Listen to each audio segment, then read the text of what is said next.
El ministro de las TIC, Mauricio Liscano, reveló que solo se han recuperado 2.000 de los 70.000 millones del contrato con centros poblados.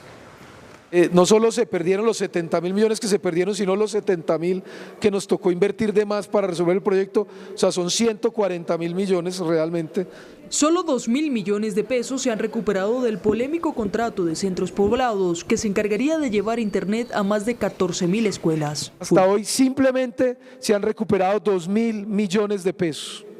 2.000 millones de pesos es la cifra que hasta ahora el gobierno nacional ha podido recuperar de los 70.000 millones de pesos. Estamos a la espera de una liquidación de una empresa.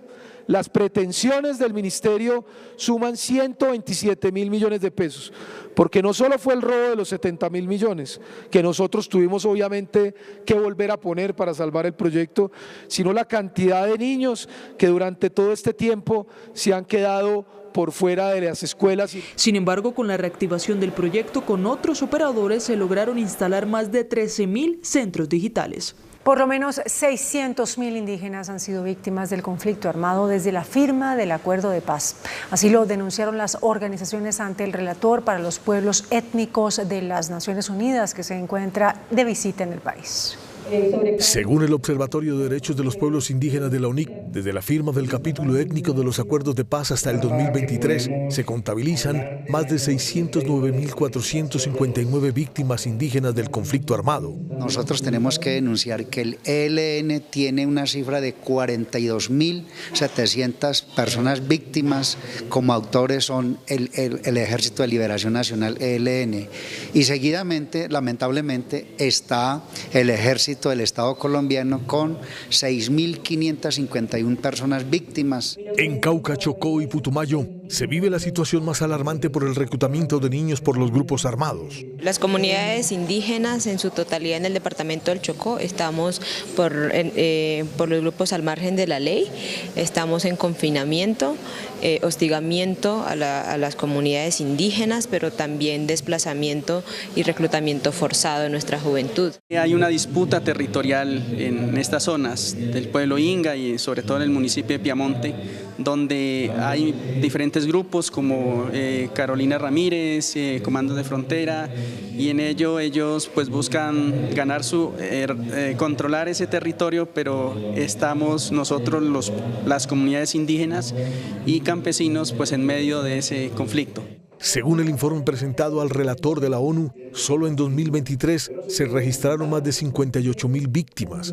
La Superintendencia de Salud aseguró que los usuarios del sistema presentaron más de 100.000 quejas en enero. Solo en Bogotá y Medellín se registran más de 40.000 quejas por servicios de salud. Según el informe de la Superintendencia, en el país se reportaron 110.994 reclamos por parte de los usuarios. Las EPS con más reclamos son Nueva EPS 21.476, Sanitas 15.070, Sura 13.137 y Salud Total 11.195. A sanción presidencial pasó la ley que regula el consumo y comercialización de vapeadores y cigarrillos electrónicos en Colombia. Por primera vez el Congreso de la República se pronunció sobre la regulación para la comercialización de los vapeadores en el país. Dentro de las disposiciones se contempla que los menores de edad tienen prohibido consumir este producto. Además se establece que habrá una prohibición de consumo en lugares públicos cerrados, una regulación de su publicidad y estos productos tendrán un etiquetado de advertencia. Las asociaciones médicas ya reportan enfermedades cardiovasculares, enfermedades respiratorias, enfermedades pulmonares asociadas al consumo de vapeadores y dispositivos electrónicos. Se da un balance de 59 muertes en los últimos 2 años en Colombia. Con la aprobación en el último debate, solo falta la firma del presidente Gustavo Petro para que se convierta en ley de la República. Una nueva línea de buses impulsados por hidrógeno llegó a Colombia. Bogotá es la ciudad seleccionada dentro del plan piloto para conocer el funcionamiento de esta nueva tecnología.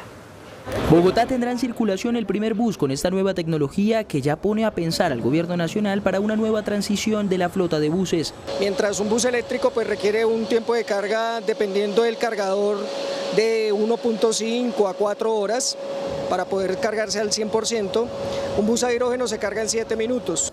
Ya hubo conversaciones entre la alcaldía y el gobierno nacional para evaluar la financiación que habrá para renovar la flota en la capital. Tuvimos una charla inicial con el señor alcalde, obviamente ellos están arrancando con esta nueva administración, estamos pendientes de hablar con la Secretaría de Movilidad para saber ellos dentro del plan de inversión qué han pensado. En 15 días empezará la circulación del primer bus impulsado con hidrógeno en Bogotá. En Bogotá los taxistas están haciendo largas filas para actualizar las tarjetas de operación, con lo cual pueden cobrar las nuevas tarifas. El reajuste tarifario es del 20%. La carrera mínima en Bogotá quedará costando entonces 6.300 pesos. El alcalde de Bogotá, Carlos Fernando Galán, realizó visita sorpresa a la obra de infraestructura en la capital. El mandatario recorrió las obras de la calle 127 con avenida Boyacá y la troncal de Transmilenio de la avenida Ciudad de Cali, que presentan más de un año de atraso. La Asociación de Industriales Andi advirtió que el país está transitando en el filo de la navaja en materia energética. Durante la apertura del Congreso Colombia Genera de la ANDI, el presidente del gremio, Bruce McMaster, advirtió las consecuencias que tendría el país en materia energética debido a la falta de nuevos generadores de energía. En este momento estamos realmente en el filo de la navaja en términos de que las proyecciones que tenemos de demanda de energía son bastante cercanas a las proyecciones que tenemos de producción y de generación de energía. Afortunadamente se produjo la última subasta que nos genera un margen adicional, que en este momento realmente es del 4% solamente, digamos el colchón que tendríamos en el año 2027 sería del 4%, pero eso implica que Colombia tiene que hacer un esfuerzo importante por tratar de obtener nueva energía en firme, nueva energía que le dé la certeza a los ciudadanos y que le dé la certeza también a las industrias de que vamos a poder contar con suficiente capacidad. Finalmente, el dirigente gremial aseguró que según la hoja de ruta de la transición energética que plantea el gobierno nacional, el país tiene que aumentar su capacidad de generación del 116% para el 2030 y de un 360% para el año 2050.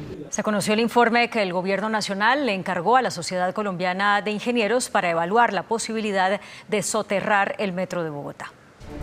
El informe realizado por la Sociedad Colombiana de Ingenieros, que había sido solicitado incluso desde el Congreso de la República y no fue revelado por un tema de confidencialidad por parte de la Agencia Nacional de Infraestructura, fue entregado después de un pleito judicial al concejal de Bogotá, Julián Rodríguez. Este informe de la Sociedad Colombiana de Ingenieros le dice al alcalde Galán: siga adelante con la primera línea del metro, siga con la segunda, deje estructurada la tercera y decirle al presidente con mucha cordialidad y respeto: Bogotá debe avanzar. El informe que usted contrató le dice que no hay ninguna posibilidad de cambiar el proyecto. En el informe se detalla que sería riesgoso judicial y financieramente un cambio en la construcción del metro.